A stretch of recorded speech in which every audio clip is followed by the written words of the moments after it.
Hey guys, I'm Nix and this is the new Mitsubishi Xpander. I want to thank Mitsubishi Motors Philippines for giving us a sneak peek on the new Xpander. And I also want to thank South Lake Village for allowing us to shoot in this beautiful place. Now with that being said, let's go to the changes on the Mitsubishi Xpander. Right off the bat, you can see a lot of changes on the front fascia, starting with the hood, down to the grille, to the T-shaped headlights, to the day running lights, and to this lower bumper. I like this time around there's less chrome and more blacked out parts. In my opinion, it looks really good.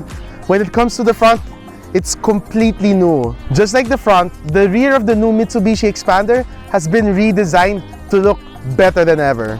Just like before, the new Mitsubishi Xpander uses a 1.5-liter gasoline engine that has 105 horsepower and 141 Newton meter of torque. So when it comes to driving, you can pretty much expect the same thing mechanically on that department. But there are a good amount of differences on the new Xpander. For one, with the new front bumper, it is actually longer in overall length. When it comes to width, it's still the same. When it comes to height, there's a considerable difference this time around. Now, Mitsubishi has added to the Xpander 20 to 25 millimeters more ground clearance. Just to put that into perspective, the difference between a sedan and the crossover / SUV version is around 20 to 25 millimeters. With that kind of information, we can tell that more than ever, Mitsubishi Motors Philippines wants this to feel more of a crossover. So with that height increase, also comes with a higher center of gravity. But don't worry, to compensate for the increased center of gravity, they tuned the suspension to be firmer, especially when you're cornering while driving. This is a driving impression and actually also interior talk. And with me is my good friend from Go Flat Out, Ikey! What's up, guys? What's up, viewers from C Magazine? Ikey, tell us what are the new things people can expect from the new Xpander, interior-wise. So from the interior, people will immediately notice the soft touch dashboard, which makes the cabin feel more premium compared to the previous model.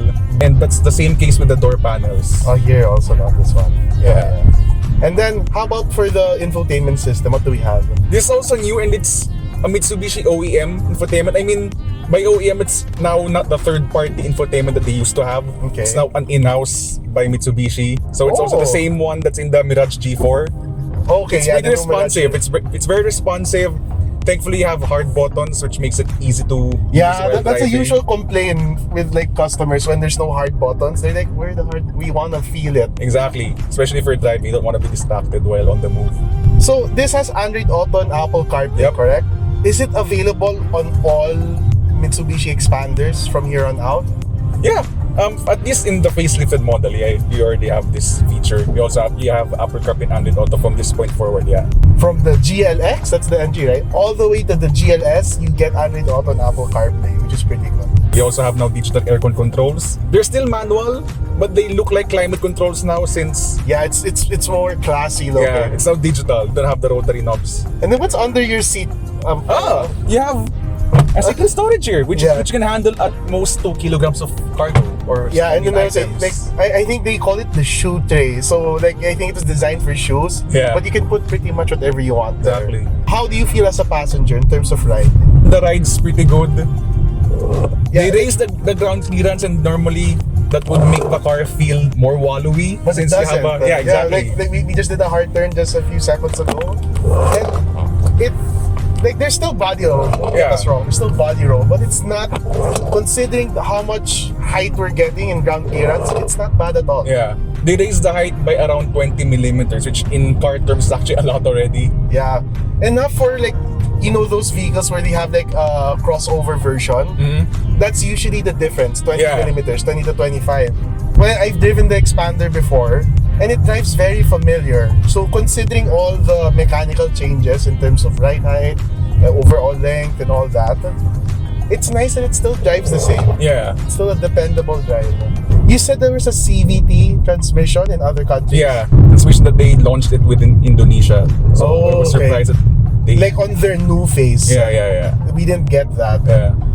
If you ask me, I think we're still okay with this 4-speed automatic. Yeah, I think for a car where it normally experiences heavy duty work, especially in Philippine context, they usually load it up with 7 people talaga. Like, so it's really gonna be fully loaded.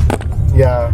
And with the 4-speed automatic, I think that's more appropriate if you're gonna load it that much. I know there'll be people in the comments down below saying, oh, they should have went CVT like Indonesia. But I'm 100% sure Mitsubishi Motor Philippines were considering it. But based on how Filipinos use this car, I think they stuck with the 4-speed automatic because they want that better torque transfer. And also the durability. Yeah, that too. That's basically, I think, the more important aspect. Yeah, I think it was a good choice for them to stick to the 4-speed automatic. It still feels good to drive. Yeah. Thank you, Ikey, for joining me in Thank you for the invite. Yeah. Or I mean, thank you for the collaboration. Yeah. And guys, comment down below if you want to see more collaboration with Go Flat Out. Let us know. And let us know if you're an Xpander owner, how do you feel about this new Xpander with all the different changes? Do you like it? Do you not like it? Let us know.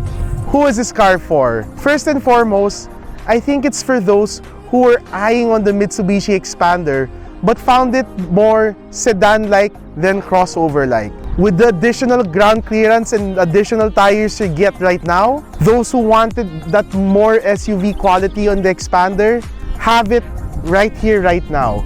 So if you were eyeing on it the first time around, you might want to take a look at it right now. Second, for those who are looking for a really good all-around family car, you also want to take a look at the Mitsubishi Xpander. And lastly, I think those who are looking for an all-purpose vehicle that's more on the crossover side of things than on the sedan side of things, you'll be happy with the Mitsubishi Xpander. So if you're one of the 3 on those categories, it is safe to say that the new Mitsubishi Xpander is just for you.